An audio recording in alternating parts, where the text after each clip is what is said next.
So friends, आज electromagnetic spectrum में हम आखिरी दो वेव्स के बारे में बात करना चाहते हैं, जिसमें से एक है माइक्रोवेव्स और दूसरी है रेडियो वेव्स। लेकिन पहले हम लोग बात करना चाहते हैं रेडियो वेव्स के बारे में। रेडियो वेव्स की discovery German physicist Heinrich Hertz ने की थी 1886-87 के आसपास। बेसिकली हेनरिक हर्ट्ज ने यह बताया था कि जेम्स क्लार्क मैक्सवेल की जो इलेक्ट्रोमैग्नेटिक थ्योरी थी, जिसके अंदर इलेक्ट्रोमैग्नेटिक वेव कुछ इस तरीके से ट्रेवल करती है, वो सच है। लेकिन इसके एक्सपेरिमेंट के अंदर हेनरिक हर्ट्ज को इलेक्ट्रोमैग्नेटिक वेव को ट्रेवल करवा के दिखाना था और ये एक बहुत बड़ा चैलेंज था। तो इसी की सोच में उन्होंने एक बहुत पुराने साइंटिस्ट की हेल्प ली। फिजिक्स की हिस्ट्री में पीछे जाने पर हेनरिक हर्ट्ज को ये पता चला कि उसके टाइम से 140 साल पहले यानी कि 1740s में एक ऐसा साइंटिस्ट भी हुआ करता था जिन्होंने इलेक्ट्रोस्टैटिक्स को एक नई डायरेक्शन दी थी। उनका नाम था पीटर वैन मुस्चेनबर्ग। देखिए, ये वो समय था जब स्टैटिक चार्ज स्ट्रीट मैजिशियन के लिए एक घर चलाने का तरीका था। लोग मनोरंजन करते थे इसकी मदद से। लेकिन जो पीटर थे, उन्होंने ये सोचा था कि क्या इस स्टैटिक चार्ज को स्टोर किया जा सकता है और अपने साथ ले जाया जा सकता है। और इसी की डिस्कवरी के लिए उन्होंने लेडन जार को इन्वेंट किया था। बेसिकली वो कर ये रहे थे कि एक कांच के जार में पानी भर के उसके ऊपर एक ढक्कन लगा के उसे एक इंसुलेटर पे रख देते थे। उसके ढक्कन के बीच में एक नॉब लगा होता था जिससे एक वायर जुड़ी हुई होती थी, और दूसरी वायर जो थी वो उस इंस्ट्रूमेंट से जुड़ी होती थी जिसकी मदद से स्टैटिक चार्ज पैदा होगा। तो बेसिकली वो करना ये चाहते थे कि इस चार्ज को इस जार के अंदर स्टोर करके वो जगह जगह ले जाना चाहते थे। लेकिन पीटर की बहुत कोशिशों के बाद भी चार्ज उसके अंदर स्टोर नहीं हुआ। अगर हुआ है तो उसका पता कैसे चले, ये बात उन्हें नहीं मालूम थी। तो एक दिन फ्रस्ट्रेशन के अंदर आके उन्होंने जो नॉब उस जार के ऊपर लगा हुआ था उसको छू लिया और उससे उन्हें एक बहुत बड़ा शॉक लगा। बेसिकली जो चार्ज उस जार के अंदर था वो उनकी फिंगर तक पहुंचा, और चूंकि वो जमीन के ऊपर खड़े हुए थे तो अर्थिंग की वजह से वो पूरा का पूरा चार्ज उनकी बॉडी से होता हुआ जमीन पे चला गया, जमीन के अंदर चला गया। तो उनकी फिंगर और उस नॉब के बीच में स्पार्क पैदा हुआ, और वही स्पार्क जो था इलेक्ट्रोमैग्नेटिक वेव था। तो हेनरिक हर्ट्ज ने यह सोचा कि अगर दोबारा एक ऐसा अपरटस क्रिएट किया जाए जिसके अंदर स्पार्क पैदा हो रहा है, और वो स्पार्क अगर वो एक इलेक्ट्रोमैग्नेटिक वेव है तो वो भी ट्रेवल कर सकती है। तो उनके अपरटस के अंदर उन्होंने स्पार्क को पैदा करने के लिए दो बॉल्स वाला एक सिस्टम तैयार किया कुछ इस तरीके से, और उससे कुछ दूरी पर दो बॉल्स वाला एक दूसरा सिस्टम तैयार किया। अब उन्होंने ये कहा कि अगर ये एक इलेक्ट्रोमैग्नेटिक वेव है और मैक्सवेल के इक्वेशंस के हिसाब से चलती है, तो ये स्पार्क यहाँ से निकलेगा यानी कि ट्रांसमिट होगा, और ये दूसरी वाली जो रिंग है वो इसे कैच कर लेगी यानी कि वो इसे रिसीव कर लेगी।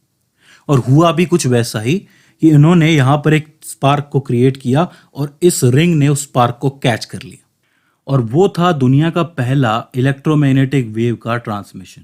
इसी से प्रभावित होकर उसके कुछ साल के बाद 1894 में इंडियन साइंटिस्ट जगदीश चंद्र बोस ने माइक्रोवेव की डिस्कवरी की थी। उन्होंने उनके अपैरेटस के अंदर थोड़ा सा चेंज किया जिसकी वजह से कम फ्रीक्वेंसी का जो स्पार्क है या फिर कम फ्रीक्वेंसी की जो इलेक्ट्रोमैग्नेटिक वेव है वो भी ट्रेवल कर सके। इसीलिए रेडियो वेव से जन्म हुआ माइक्रोवेव का। अब आप में से कुछ लोग ये कहेंगे कि रेडियो की जो डिस्कवरी है वो मार्कोनी ने की थी, इसमें जगदीश चंद्र बोस जी का नाम कैसे आया? तो मैं आपको बता दूं कि 1894 के अंदर जगदीश चंद्र बोस ने ये एक्सपेरिमेंट किया था, और 1896 में उनके ऑब्जर्वेशन का यूज करके यही एक्सपेरिमेंट मार्कोनी ने भी किया था। बस दोनों में फर्क ये था कि इसका पेटेंट जो है मार्कोनी ने पहले करवा लिया, बोस ने नहीं। इसकी वजह से पूरी दुनिया रेडियो के लिए मार्कोनी को थैंक्स कहती है, ना कि जगदीश चंद्र बोस को। और इसी का एक्सपेरिमेंट कलकत्ता में 1895 के अंदर भी उन्होंने किया था, जहां पर उन्होंने इलेक्ट्रोमैग्नेटिक वेव को तकरीबन 75 फीट तक की दूरी तक भेजा था, मतलब एक जगह से दूसरी जगह तक।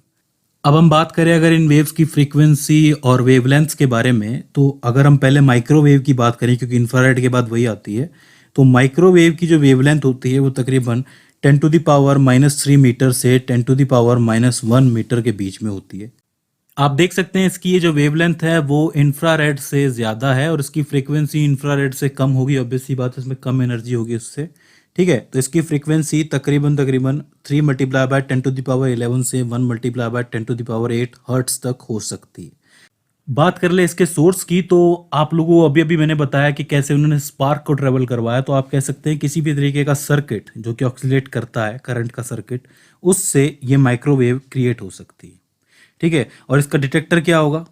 इसका डिटेक्टर भी एक सर्किट हो सकता है, मतलब एक सर्किट से दूसरे सर्किट में ये जा सकती है। इसके अलावा आप एंटीना से भी इसको ईजिली कर सकते हो डिटेक्ट, ठीक है। इसके यूज़ आपको पता है, कम्युनिकेशन होते हैं। इसके अलावा इसके अंदर हीट बहुत होती है, ठीक है। जैसे कि इंफ्रारेड के अंदर होती है, तो जैसे इसके अंदर भी हीट होती है, इसीलिए माइक्रोवेव्स के अंदर इसका यूज़ किया जाता है। माइक्रोवेव के नाम से अब सबसे पहले आपके दिमाग में वही आता है, माइक्रोवेव ओवन, जिसके अंदर खाना गर्म किया जा सकता है। तो ये वेव्स क्या होती है, बेसिकली बहुत ज़्यादा हीट पैदा करती हैं, और ये जो भी आपका फूड आइटम है उस फूड को अंदर तक गर्म कर सकती है, उसको ये पेनिट्रेट कर सकती हैं, ठीक है। तो माइक्रोवेव्स के अंदर इसका यूज़ किया जाता है।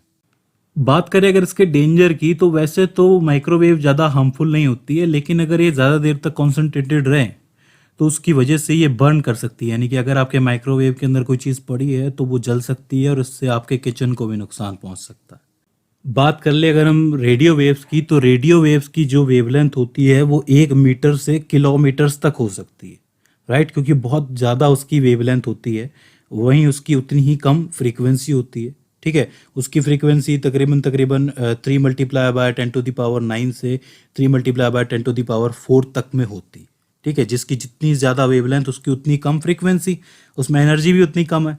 लेकिन चूंकि ये दूर तक जा सकती है, तो इसका बेसिक यूज़ हम कम्युनिकेशन के अंदर या सिग्नल पहुंचाने के अंदर कर सकते हैं, क्योंकि रेडियो वेव से रेडियो का यूज़ किया जा सकता है, राइट। इसके सोर्स की बात करो तो इसका सोर्स भी वही सर्किट बनते हैं हमेशा की तरह, जैसे कि एलसी सर्किट हो गया। अगर वो ऑक्सीलेटिंग है तो वो इजीली रेडियो वेव्स क्रिएट कर सकता है इतनी फ्रीक्वेंसी के अंदर, इतनी वेवलेंथ के अंदर। और इसका डिटेक्टर की बात की जाए तो सेम, इसको आप किसी भी सर्किट से, जैसे एलसीआर सर्किट हो जाए या फिर कोई एंटीना हो जाए, उससे इजीली डिटेक्ट कर सकते हो, जैसा कि आपके रेडियोस के अंदर भी होता है, ठीक है।